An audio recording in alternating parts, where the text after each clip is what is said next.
Hello everyone, welcome again to Working Wednesday. Today we're going to chat about something that we often forget about in the voiceover world, and that is proposals. Here's the reason we often forget about it. In voiceover, we get jobs two ways. Of course, we get jobs through auditioning for specific projects, but a big way we get jobs is through submitting ourselves for projects. And if you're submitting yourself, you're submitting your demo and also some sort of cover letter or proposal. So this happens a lot. It happens all over the internet, but a place that I want to mention is Upwork, because with every proposal that you submit on Upwork, you're generally not auditioning in the same way. You're not reading an audition script. You're more saying, here's my proposal. I'd be good for this. Here's why. So I'm going to give you guys a couple of resources that I've loved so that you can peruse them a little more. And then I'm going to go over a couple of main points that can help you create a standout proposal. First, resources. I love a couple of things. They're linked down below. I love a lot of things, but three in particular for today are linked to you below because these are places that I love. So there's one person on Twitter that I highly recommend. They're particularly helpful when recommending ways for your Upwork work and your Upwork proposals to stand out. It's Danny Margles. I'm not exactly sure how to say it. Not how to say it out loud, I can spell it. But he is at Omaha Copywriter on Twitter. So he's a copywriter, but a lot of his proposal tips are from a writer's perspective. You need to be a good writer as well as a good actor when you are submitting proposals. So a lot of his stuff is super good. There is also a link below that will take you to Upwork's site. They will tell you what is really good in proposals on their site. And there is also a link to a blog post that I wrote, a blog post on Voiceover that'll explain the difference between buyout fees and usage fees.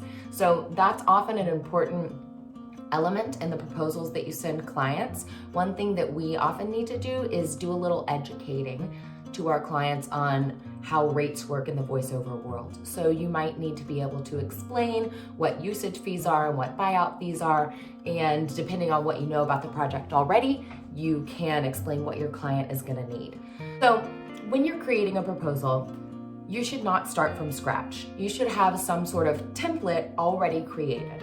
So in that template, you might include a paragraph that does a little educating, talks about the difference between fees and how your pricing differs and why it differs. You might have a couple sentences about pricing, if you charge per hour, if you charge extra studio rates. Those kinds of things are going to be the same or almost very similar in each proposal letter that you send out. So that kind of stuff you shouldn't have to write from scratch each time. You should have a template where all of that stuff is already there.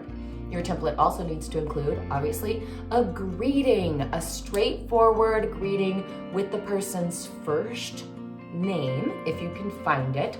Sometimes we're just interacting with clients through different services, and sometimes you'll only get their username, which is CMC Bond or something, and you're like, what does the C stand for? So basically, if you can find their first name, use it. Have a short, straightforward greeting, use their name. Right off the bat, you want to address the client's problem. So you don't want to say, hey, Christopher, my name's Caroline Cole and I'm a great voiceover writer. You might say something more like, hey, Christopher, I hear you're having some trouble getting a talented voice to do your new marketing video, right? Acknowledge their problem, acknowledge what they're looking for, and acknowledge the issue that they're having. And then you want to address why you would be a good fit and why you are particularly adept in solving this kind of problem. You might give examples, one, possibly two. You don't want to give a whole litany of examples. We want this to be 3/4 of a page at most. We're really shooting for 450 to 500 words in this kind of cover letter. It definitely not over a page because they don't have time to read a ton of stuff. Just short, sweet, to the point. Why would you be a good fit? I recently did a different, you could say something like, I recently completed a project for Walmart, and their script reminds me a lot of yours, right? See what I did there? I dropped a name of a client, big name, worked for them before. Then you relate their problem to other people's problems. You're like, and you notice that you've solved the problem before. So you like acknowledge their problem, say why you would be a good fit, maybe give examples, and maybe like if you haven't worked for big name clients, that's fine. You can just say a recent client of mine was doing an educational video and we were able to complete the project in a week or something. You can still mention why you're a good fit, even if you don't have big name clients to drop. That doesn't matter. Give examples. There you go. Then you might want to say a little bit something about your methods that you use. So this would be something in the template that's there all the time. You don't have to change it each time. So it's my typical turnaround is 72 hours. Once I have the script, I can return to you an edited version within 48 hours. I always deliver MP3 files unless otherwise requested. Whatever your typical methods are for getting from the start to the end of a project.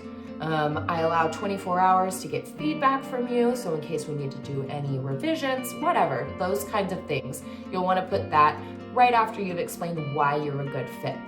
And then you want to attach, this would be kind of the final thing, you want to attach any relevant samples. So the kinds of things you might attach are obviously a demo. So depending on what the project is, you might attach a character demo, you might attach a narration demo, you might attach a commercial demo. All three of those things would be appropriate, but not all three of them at once, probably. All three demos probably don't apply to their project, unless you don't know very much about their project, in which case you can say, I've attached the following demos to see what applies best to your project, right? Kind of mention that. But if you know it's a commercial gig, don't give them your narration demo, right? Give them what applies so they don't get too much. You might also attach a PDF that has your rates on it and kind of does a little bit of that educating for you, explaining why there are different rates for different kinds of voiceover, right? Audiobook, different rates than a 30-second commercial. So that kind of thing. And again, there's that link below if you need a little brushing up on that. You might also drop a short client review. People tell me that blah, blah, blah, blah, blah. Client said about my recent work, da, da, da, da, da. You can mention an award. This is my hard work is how I became a top-rated freelancer on Upwork, or that kind of like any sort of distinction in your work that you've had so far. And as we previously mentioned, you can maybe drop one client name in there if you have anything you want to show off. You can just kind of watch your feet, dropping names. You want to, in the end, make sure you offer them a solution that only you can solve. And if you have any relevant questions that you need to ask to help them like finish pricing out or those kinds of things, you want to ask those relevant questions.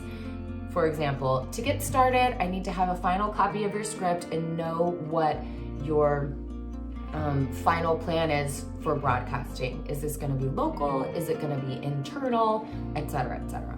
So, and then of course you'll close with a warmly, comma, sincerely, best, whatever.